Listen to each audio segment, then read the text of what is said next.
Welcome back at 6:45, and as we talk about our traffic, there's not much to talk about. Always good news for traffic, right? Those roadways are wide open. Here's the 5 at the base of the Grapevine. There's the 99 at Panama Lane, where everything is flowing smoothly as the commute kicks off. This report is from overnight, but it's still technically active out there. Reports that we had some rock falls on the 178 as you're approaching the entrance there. We will continue to have the possibility of rocks coming down the next couple days because we are heading into heavy rain tomorrow. So here in Bakersfield, the streets are dry. You're seeing a little bit of commute slowing out there, and that project we've been talking about, phase 3 of the Centennial Corridor, well, that's going to be delayed until next Thursday now due to weather. And keep in mind, they're going to be shutting down Real Road permanently, but again, you still have about a week and a half until they do that. When that happens, you'll still be able to take Real Road north and south, but you'll no longer have this connector near the Wild West parking plaza, old shopping center area, remember? So Stockdale Highway turns into Brundage Lane. You can connect to the 58 at 8th Street. If you want to connect from this area to the 99, head up to California or down to Mig. And again, that's all beginning with this permanent closure next Thursday.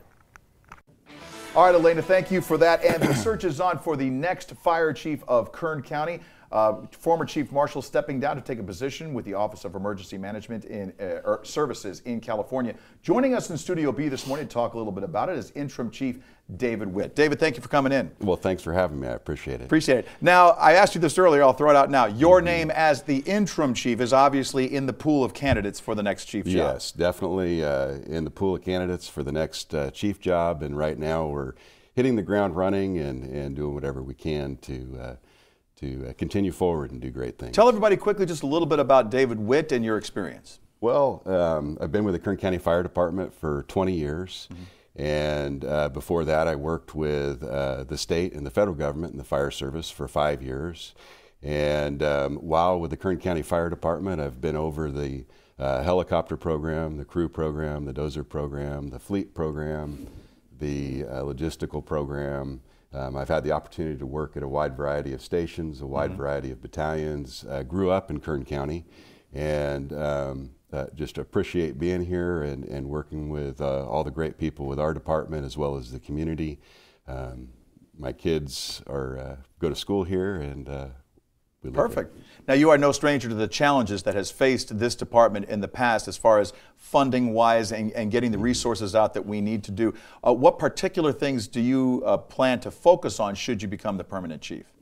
Well, right now we're focusing on providing, effective emergency services, prevention, education, but we're taking a really strong look at our structural deficit and what we can do to cut costs, be effective, still provide a great service, but what we can do in different areas, maybe leaving some positions open, looking at administratively some positions that we could leave open. Administrative positions? Yes. Because in the past, many people were concerned in sort of our outlying areas.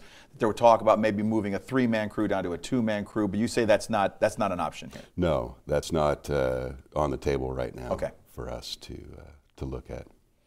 Moving forward with that then, when talking about wildfire, that has been like a major topic. It's no longer a season, it is year-round and whatnot. Yeah. Do you see any particular problems or things that you need to address coming into this new year as we're moving into February, through February? Well, it's like you said, it's turning into a year-round fire season. The fires are moving faster, they're getting bigger.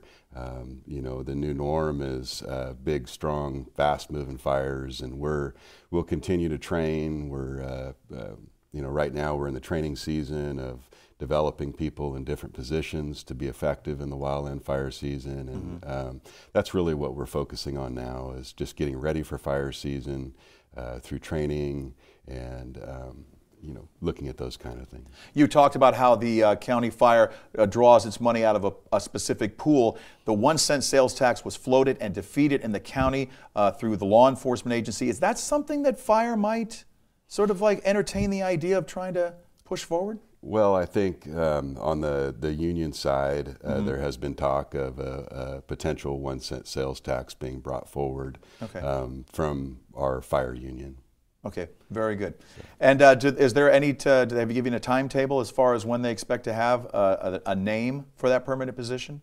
For the interim, right now, there hasn't been a timetable. I do know that there's going to be a national search, but we have the opportunity now to do some great things and move us forward, and so we're looking forward to that, and we'll just continue on. Great. Interim Chief David Witt joining us in Studio B. Thanks for coming in this morning. Best of luck to you. Thank you. All right, let's go back over into Studio A and join Daniela.